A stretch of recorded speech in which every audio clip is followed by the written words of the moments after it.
Hello students. Students, in this particular session, we'll be discussing about the subject biology. So in this part, I'm going to share with you all certain strategies, certain guidelines and tips about how to prepare for this particular subject for your HSC board. Now the basic step for preparation of any subject for your HSC board is to know your syllabus. So the first and the most important thing is to know what are the chapters included in your syllabus. So if you see this particular syllabus, this is the syllabus for your biology subject for your HSC board, which consists of 15 chapters. And if you break down the syllabus, there are some chapters that are included in volume 1 and there are some chapters which are included in volume 2. So again, this remains very important to know what are the chapters which are included in volume 1 and in volume 2. It helps you to break the syllabus equally and to strategize your learning.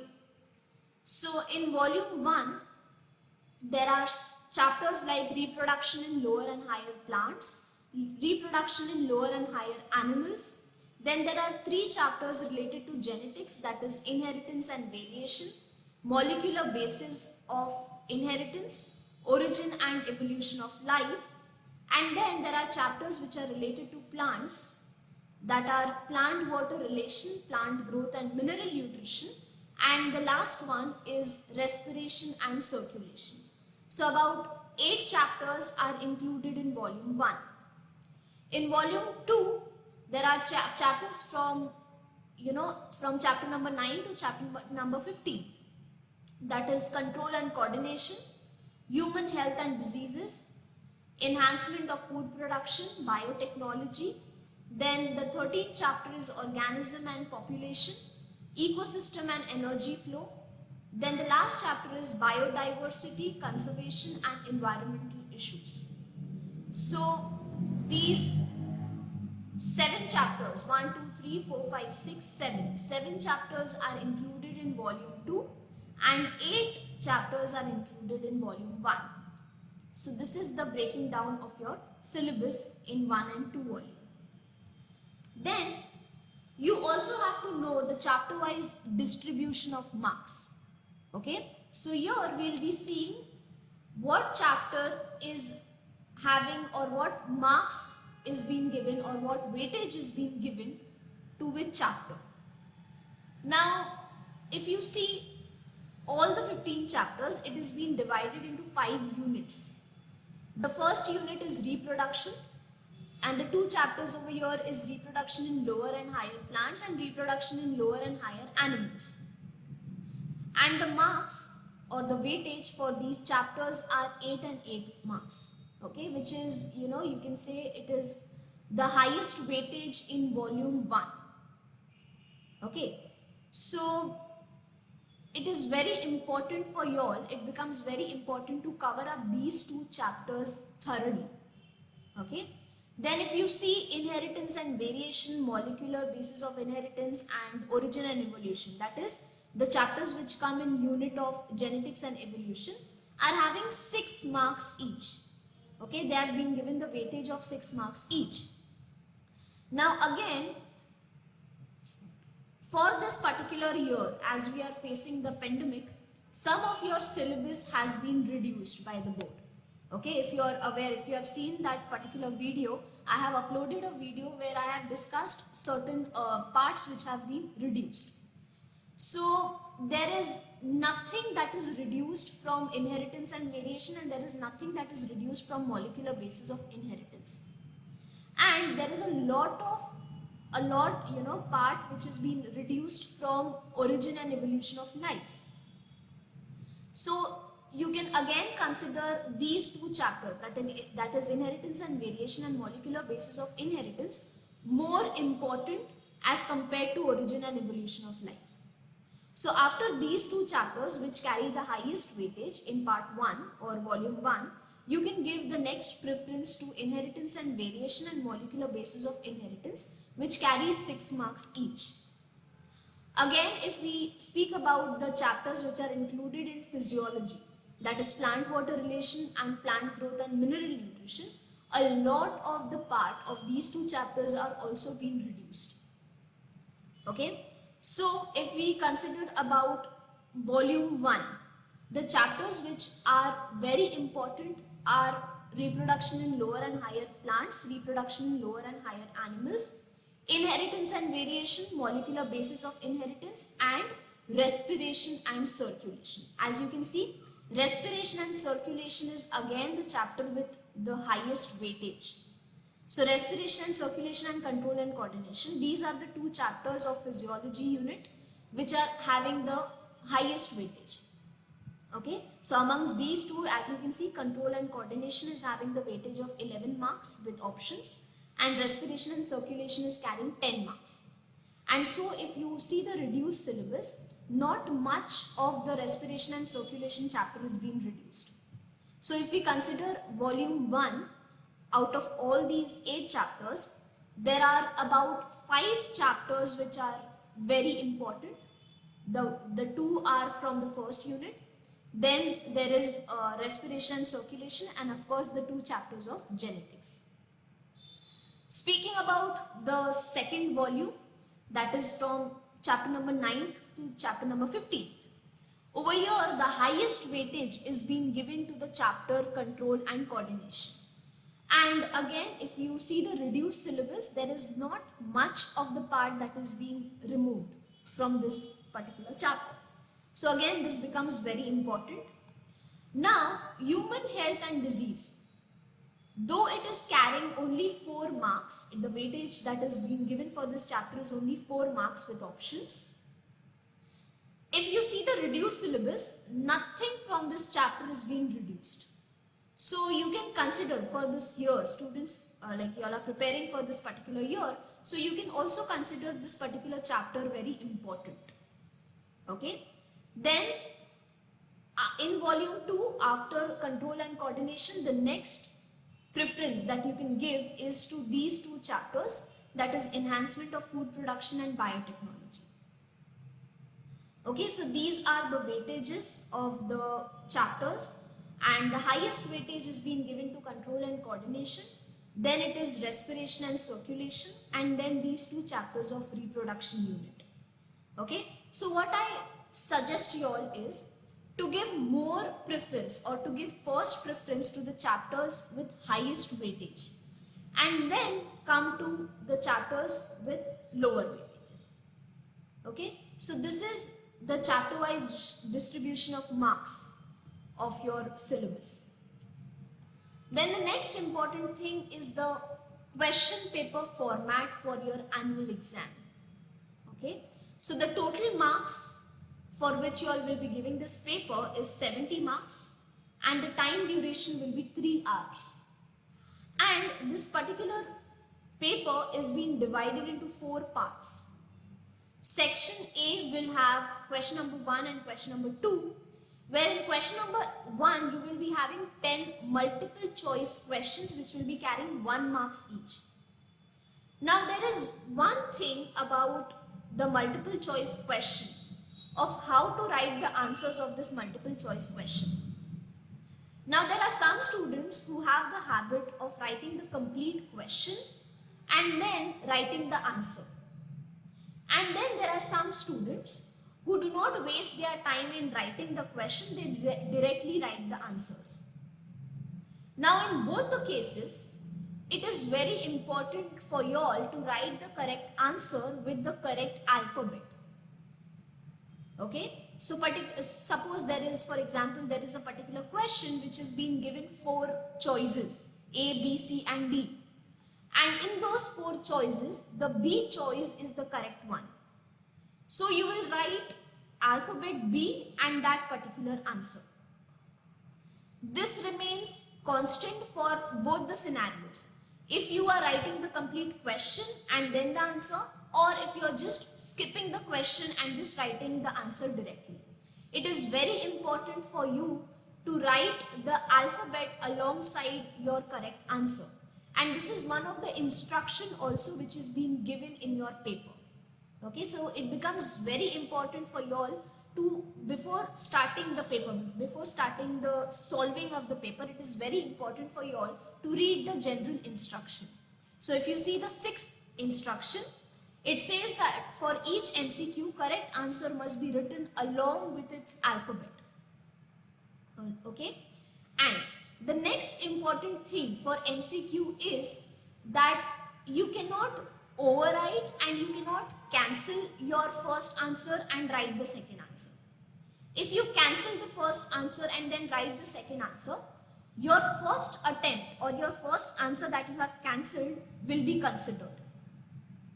Okay, so for evaluation or for giving the marks, the second attempt won't be considered, the first attempt will be considered. So for this I would suggest you all that to think properly in regards with MCQs and then write the answer. If you are not sure about it, just give it some time, just leave that particular space and move forward with the questions. And then when you have time to think about it, only then write your answer. Okay, so even that is being given that only first attempt will be considered for evaluation. That means if you cancel the answer and write some other answer, it won't be considered. Then in section A itself, the second question contains 8 very short type of questions carrying 1 marks each. So there will be question number 2 will be having very short answers with 1 marks each. Now in this particular section or in this particular question, there will be 8 questions, 1 marks each. So see that you do not write too much for it. Okay, there will be basic one-liner questions, there will be basic definitions and all of those things. So there is no requirement of writing more than required. So that is question number 2. Coming to section B will have question number 3 to question number 14 are short answer types of questions carrying 2 marks each. Okay, now I'll be discussing with you all how much to write for 2 marks, 3 marks and 4 marks in the next slide. So question number section B, which is having question number 3 to question number 14, will be having questions where you have to write answers for 2 marks question. Okay, so here you have to attempt any 8. Then section C, that is the third one, will be having question number 15 to question number 26, which will be carrying 3 marks each. So each question will be carrying 3 marks each, and over here also you have to attempt any 8 questions. Question number 4 or section 4 will be having question number 27 to question number 31. These are long answer type and the questions will carry 4 marks each. So each question will be having 4 marks and you have to attempt any 3 out of these. Okay, so if you calculate all these marks, all the figures that is given on the right side of your paper, this will sum up to 70 marks. Okay, now one more thing that I would like to tell you all is drawing diagrams. Of course, I will be discussing about that in the next slide. So it is very important for you all to draw the related diagram even if you do not know any particular answer or the theoretical part of particular answer. In biology, I would tell you all, if you do not know any particular theoretical answer and if you know the diagram that is related to that particular answer, considering that you know the proper labeling of the diagram and the diagram is apt for that particular question, you get half marks. So suppose if the question is for 2 marks and you have not written the theoretical part of it, but you have drawn the diagram for it, you will be getting 1 marks for it, provided you have drawn the correct diagram with proper labeling. So this was about the question paper format for your annual examination. Next is how to study biology. So there are certain tips for studying biology. The first tip is to have a positive attitude towards biology. So students, it is very important to have a right attitude towards the subject. And if you have a right attitude towards the subject, it makes it fun to learn. But that will only happen and only if you are interested in what you're learning. So if you are interested, if you're showing the interest in what you're learning, it won't feel like a burden. So the subject won't be you won't feel the subject as a burden. You have to be interested in what you're learning from the subject. Biology subject, it actually teaches you about the process of how the body of any living organism it processes or it works. And it's pretty fascinating to think about it. So that is how I told you, to have a positive attitude towards the subject, you need to be interested in knowing things about the subject. The next tip is to break down complex words into their roots. Okay, so to go from general to specific. Now, one of the most common problem that is faced by the students is to learn the scientific terminologies. And so, when you are not able to learn these terminologies, the subject feels like a burden. Now, most of the terms in the subject comes from the Latin word, and they will be having certain prefix and suffix. So if you consider a term like endoplasmic reticulum, your endo means within or inside, and plasmic means cytoplasm. And reticulum, the word reti, it means net-like. So if you just join everything together, it means that a net-like structure which is found in the cytoplasm. So a net-like structure which is found in the cytoplasm is being given the name endoplasmic reticulum. That is what means by going from general to specific. So you have to break down certain words and you have to understand the meaning of certain words in order to remember those terminologies. So it is very important to follow this tip. The third one is to review your notes within a day of your lecture. Now, to remember the terminologies, it is very important again to have a thorough revision of that particular part of the chapter or particular lesson that you have learned in a day, time to time. Now, suppose you have had a class in the morning, so it becomes very important for you to review the particular lecture that you have attended in the morning in the evening, which actually helps you to synthesize what you have learned.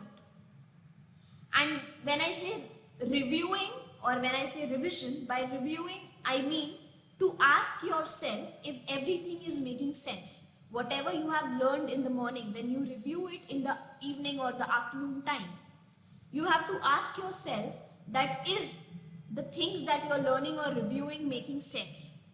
And if you feel that particular thing is not making sense and you are not understanding, in the next lecture it becomes your duty to ask the teacher and to clear your doubt. So to remember the terminologies and to remember the concepts of the chapter or the particular subject, biology subject, it is very important for you to review your notes within a day of your lecture. The next tip is to take advantage of your laboratory time. Now, learning biology, it just not needs the theoretical knowledge, but it also requires some practical knowledge. Or you can say, I would rather say more of a practical knowledge than the theoretical knowledge.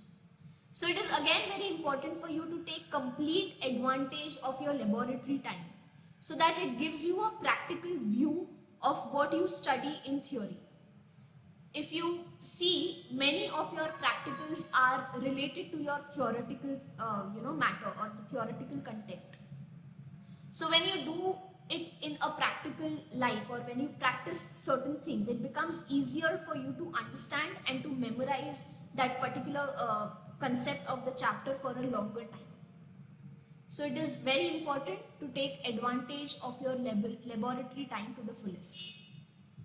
The next tip is to use diagrams. As I told you previously also when we were discussing about the paper pattern, that it is very important for you to use the diagrams. Now drawing a diagram of any biological process, it can be a simpler way to learn the concept and just not reading about it. And I will tell you that it is one of the best way to learn biology, and you can say one of the easiest way. When you know the diagram, when you can memorize the diagram, it becomes very easy for you to write the answers as well. You have to know the basic process which is happening, and the basic process you can only learn through diagrams. Then the last tip is learn how to memorize. Now again, to study biology, it requires a lot of recall and memorization of information, and for this I would say that you require revision time to time, at least 5 times revision of what you have studied.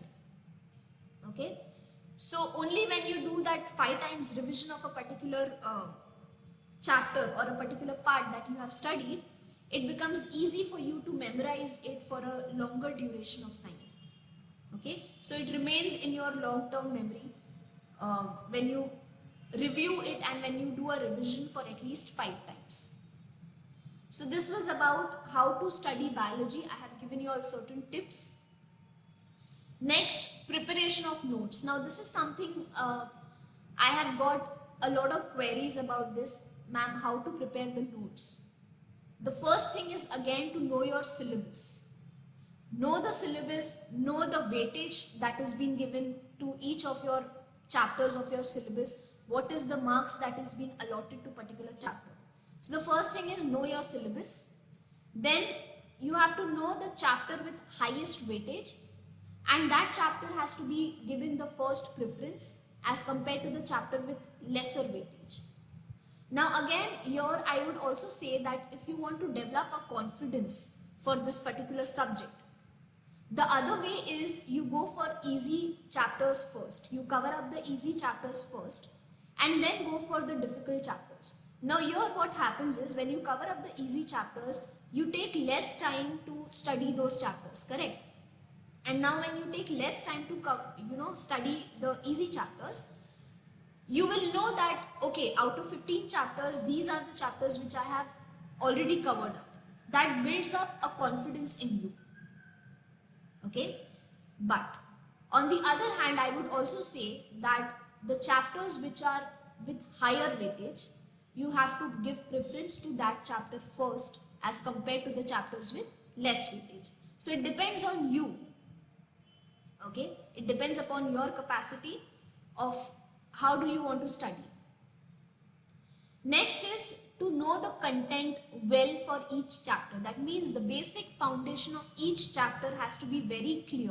The diagrams, the discoveries, the dates, the scientific terms, it has to be very clear. And to remember all of these things, to memorize all of these things, it is very important that you follow all these tips. Okay? Only if the basic foundation of your chapter is very clear, you can memorize the chapter for a longer duration of time. You won't find the chapter difficult further. Then about the HOTS question, that is higher order thinking skill questions. Now I would say that from the HSC point of view, do not waste your time for learning the higher order thinking skill questions. Okay, you can keep these questions, the HOTS question, you can keep this question for your entrance exams, for your medical entrance preparation. Because for your HSC board, for preparation for your HSC board, such questions, such difficult level questions are not asked. So it will be better that you do not waste your time in learning these questions and rather prepare for the other questions. Refer the important diagrams for HSC textbooks only. Now why do I say this? You have to refer the diagrams, the labelings and everything that is being given in your HSC textbooks only.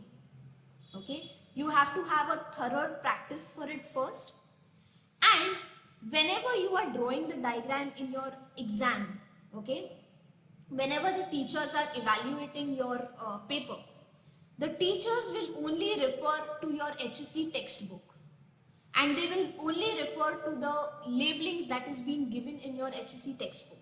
So for that, it becomes very important for you all to refer the textbook, for referring the diagrams from your HSC textbook only and not any other reference books. Okay. The same thing goes, I would say, suggest the same thing for certain values or certain measurements also. Okay. So suppose there is a certain measurement of length or volume or anything like that. Refer the volume, the measurements from the textbooks only. Do not refer the measurements from any other reference books. Then related diagrams should be drawn wherever necessary. This also I have already told you all in the previous slide, that wherever you can draw the diagram for a particular question, please draw it. Okay. See that you manage your paper, you manage your time accordingly and draw the diagram for the questions where you can draw the diagrams for the questions where you can. I have given certain example. See, the question can come like explain the process of fertilization. Now here they have not asked you to draw the diagram, correct? But if this particular question comes for 4 marks, it becomes very important for you all to draw the diagram as well. Okay. With this, what happens is the weightage of your answer becomes more. You know, there is more scope for you to score full marks for that particular question. Second question can be like explain the following parts of the male reproductive organ with the help of proper labeled diagram. Okay, so here there is a direct question where they are asking you to draw the diagram along with the explanation. Okay, so such question also comes for 4 marks. Then the third question is again describe histological structure of artery, veins and capillary. Now again here they have not asked to draw the diagram directly. It is not a direct question where they have asked to draw the diagram, but it is very important and it becomes necessary for you to draw the diagram to score full marks. So you have to keep such strategies in mind when you're writing the paper. Then if we talk about preparation of notes, the preparation of notes should be according to the questions that is being given on the back side of each paper, of each of the chapter. Okay, and if you see the question paper, you will see that the questions are asked for 2 marks, 3 marks and 4 marks. Correct? So you should know what answer should be written for 2 marks, 3 marks and 4 marks. Now, here the basic idea is for 2 marks question, there has to be 4 points. You have to write 4 valid points asked for that particular question. For 3 marks question, you have to write 6 valid points for that particular question. And for 4 marks question, you have to write 8 valid points for that particular question. So the number of points doubles the marks. Now again, if suppose in 3 marks and 4 marks question, there is a diagram asked, or even if the diagram is not asked and you can draw the related diagram, it becomes very easy for you to score marks, full marks in that particular question. So that is how this, drawing the related diagrams and writing points for the questions or for the answer, it goes hand in hand. It is very important for you all to write the answers or to learn the answer point wise. So if there is a particular question, you have to write the answer point wise. You cannot write it in an essay format. You have to write it in point wise so that the teachers can give you marks according to the points that you have written. Okay, so framing of the answer is very important, and for this I would suggest you all to prefer the guides that is the guides which is being given by Target Publications or Navneet Guides, so that you don't have to waste your time in framing the answer. The answers are already been framed in those books. Okay, so you just have to learn those answers and to understand those answers. Next is prepare separate notes for the MCQs and diagrams. Now here this becomes very important. See, MCQs are something where you can score full marks. Okay, and I have seen many a times that students, they are not able to score full marks in MCQs. Now this is something very easy where you can just score marks, and the best way to do it is to prepare separate notes for MCQs. You have to have a separate, complete separate notes for MCQs, and these MCQs are, they can be the MCQs which are asked on the backside of each chapter. Same goes with the diagrams. Chapter wise, you have to draw the diagrams, you have to practice the diagrams thoroughly. You cannot just draw the diagrams or practice the diagrams once and you cannot just say that I'm done with the diagram, I learned the diagram. You have to practice it at least 2 to 3 times. Only then you can memorize the diagram. And the labeling. Labelings are very important. Okay. Then all the important definitions and values, as I told you previously as well, that all the important definitions and values should be learned strictly from the HSC textbooks only.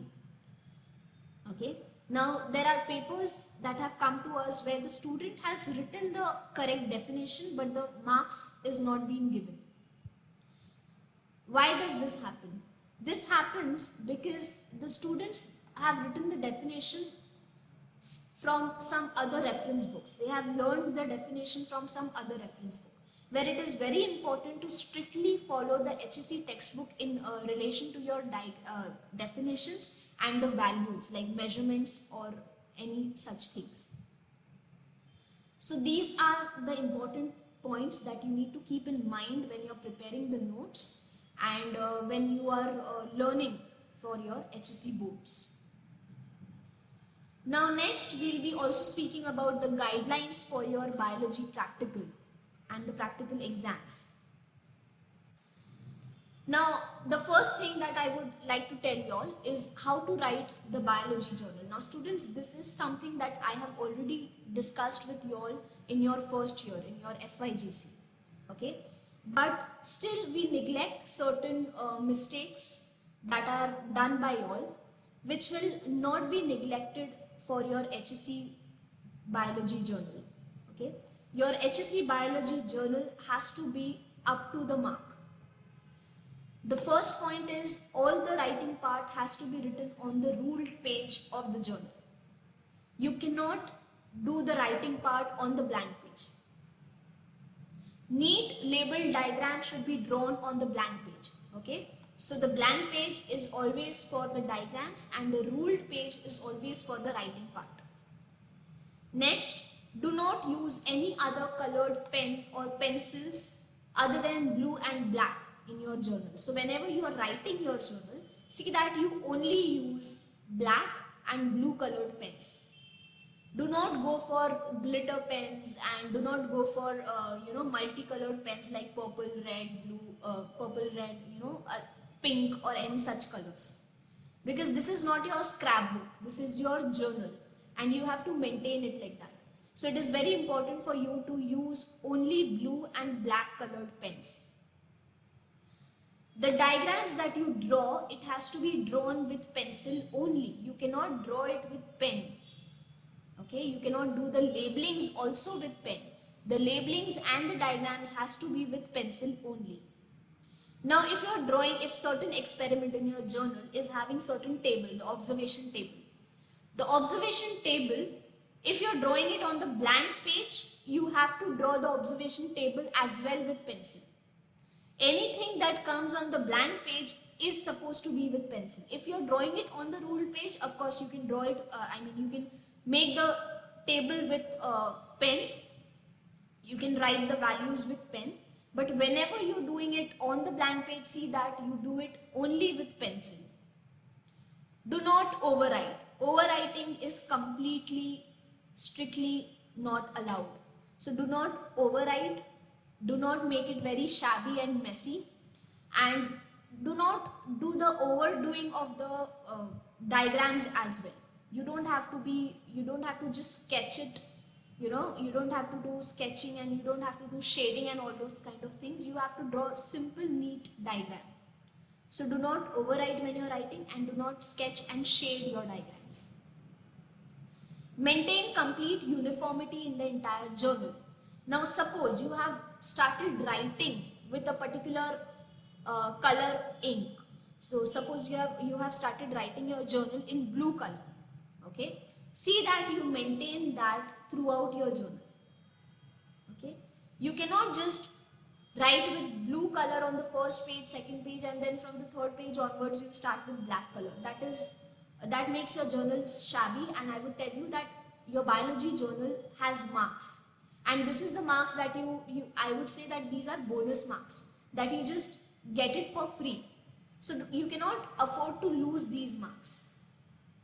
So do not make your journals very shabby and messy. Okay, you have to maintain the uniformity of your entire journal. Now, the labelings that you do for the diagrams, it should be neat and it should be on one side. I have certain pictures for you to show. I'll be showing you that, how to label the diagrams. Then any previous experiment performed should be completely written and checked by the teacher before the next experiment. Now, this is very important. Whenever, suppose on your first day, you have done certain kind of experiment. Okay? Whenever you come for the next time in the biology lab, see that you complete the written matter of the first experiment that you have done previously. Okay, you have to get it written, you have to get it checked by the teacher. Okay, this is very important. So these are certain things, certain rules that you have to follow when you're writing the biology journal. Now, how to write the index? If you see, I have taken this picture from a student's journal, a previous year student's journal, where each of the column is filled. You cannot just leave the column of the date or page number. Everything has to be filled, and every experiment has to have the teacher's signature. This is very important. I have already told you all in the previous year that only when your index is completely signed, the certificate page is signed. So this is very important, and also I would tell you that even if certain column is being left, if you have not written the date, the page number or the serial number, the teacher won't sign your index. So it is very important to complete, you have to have a complete record of the dates when you have performed that particular experiment, the page numbers, the serial number and the order. The order is very important. You cannot just write a particular name of the experiment, and on that particular page you cannot just write some other experiment. Okay, are you getting this point? That this record has to match the page number inside your journal. Next, correct sequence of writing the journal. First thing comes is the name of your experiment. Okay, then comes the aim, requirement, principle of that particular experiment, the procedure. Now this procedure can be in a flowchart format, or it can be point to point format. Then there has to be observation. If there is any observation table for that particular experiment, there has to be the observation table, conclusion and result, and the precautionary measures that you have to take while performing that experiment. And if there are particular diagrams for the experiment, the diagrams have to come on the blank page. So this is the sequence. First, the name of the experiment, the aim of the experiment, requirements that you need in the experiment, principle, procedure, observation table, conclusion, result, precautionary measures and the diagrams. Okay, so this is the correct sequence for writing the journal. So I have certain pictures over here, and you can see how neat the student has maintained the journal. See, even if your handwriting is not very good, okay, so this is not the time when you work on your handwriting, but you have to work on your neatness. Now this handwriting that you see, it is not very great, but the neatness that the student has maintained, it makes the journal very presentable. Okay, so if you see the sequence, experiment number 1 he has not written the name of the experiment. You have to write the name of the experiment. Aim, requirement, procedure, then comes the observation. Okay, and here the experiment was not having any result or conclusion, so there is no result and conclusion. This is the diagram. Can you see how neat the student has drawn the diagram? And also the diagram always has to have this kind of, margin. So you have to draw this kind of margin in all the blank pages, and then you have to draw the diagram inside. If you see the labeling is straight. It is not very crisscross kind of a labeling. I have pictures for that also, of what to do and what not to do. So this is the way you draw the diagram. And the topic is very important. Of what you have drawn, you have to write it with pencil. It is very important.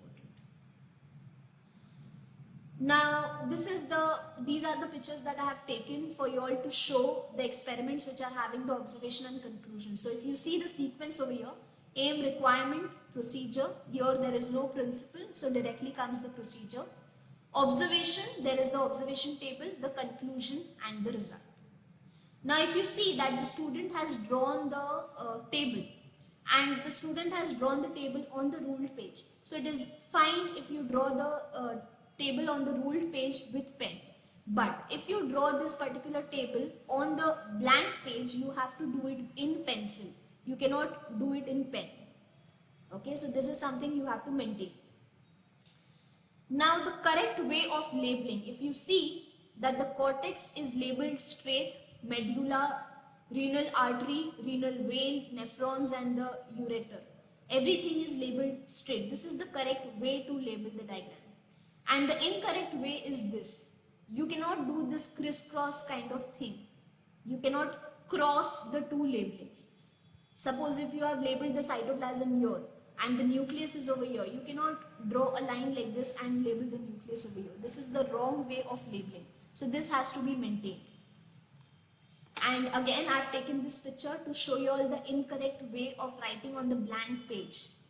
So the diagrams that have come on the blank page is in pencil, and the written work is with pen. This is completely not allowed. This is strictly not allowed. Whenever you are writing anything, any matter on the blank page, it is very important that you write it in pencil only. Anything that comes on the blank page, I am repeating it again, comes in pencil only. Next thing about the scheme of the practical exam. Now because of this COVID-19 pandemic situation and the social distance that we have to maintain, it may be difficult to complete even 75% of the practicals. And therefore, for this particular year, the following pattern of the practical exam is being proposed. Okay. So there will be question number 1 to question number 7. There will be 7 questions. Question number 1 will be major experiment, which will be having 4 marks, allotted 4 marks. Question number 2 will be minor experiment for 3 marks. Question number 3 again will be one more minor experiment for 3 marks.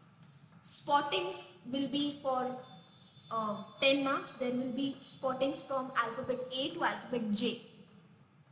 So there will be 10 marks spotting. Project will be given to you all. Every student will be allotted a particular project, which is to be written, and related pictures you have to attach related pictures to that particular topic. And this project is again for 5 marks. So see that whenever the project is given to you all, you complete it and submit it before time and do not lose marks for it. Then there will be Viva that will be asked to the students, and this Viva will be on the basis of the major and the minor experiment that the student performs. This will be again for 2 marks. And then the certified complete journal. This is for 3 marks. So students, it is very important to score this particular marks. These are the bonus marks. I can say project, Viva and certified complete journal. These 8 10 marks are bonus marks that you can just score by completing your project, completing your journal, getting it signed on time, and giving a very nice viva. So this is the scheme for the practical examination for this year, and these are the list of experiments. So if you just compare it with the index of your practical handbook, the index will be having more experiment, but again, as there is reduction in the practicals as well, many of the experiments have been reduced. So the major question number 1, major experiment will have these 2 questions. Any of these 2 questions will be there. Minor experiment for question number 2 will have again the 2 questions. Any one you have to do, which will be again allotted by the teacher. Minor experiment for question number 3 will be having 2 questions, and again one will be allotted to you. And then there will be spotting from alphabet A to J. Okay, so there will be 1, 2, 3, 4, 5, 6, 7, 8, 9, 10 spottings, 1 marks each. Again, project will be given for question number 5. This is for 5 marks, where you have to make a suitable project that is allotted to you by the teacher and submit it in the form of written report. Okay. Then there will be viva, which will be based on the major and the minor experiment, as I told you. And the journal, it has to be complete, duly signed by the teacher, and there has to be the stamp of the college. So this is what is required for you all to score good marks or to score full marks for your practicals. So that's it. We are ending this session over here, and I hope this is useful for you, and I make sure that you follow certain strategies and certain tips that I have discussed in this particular session.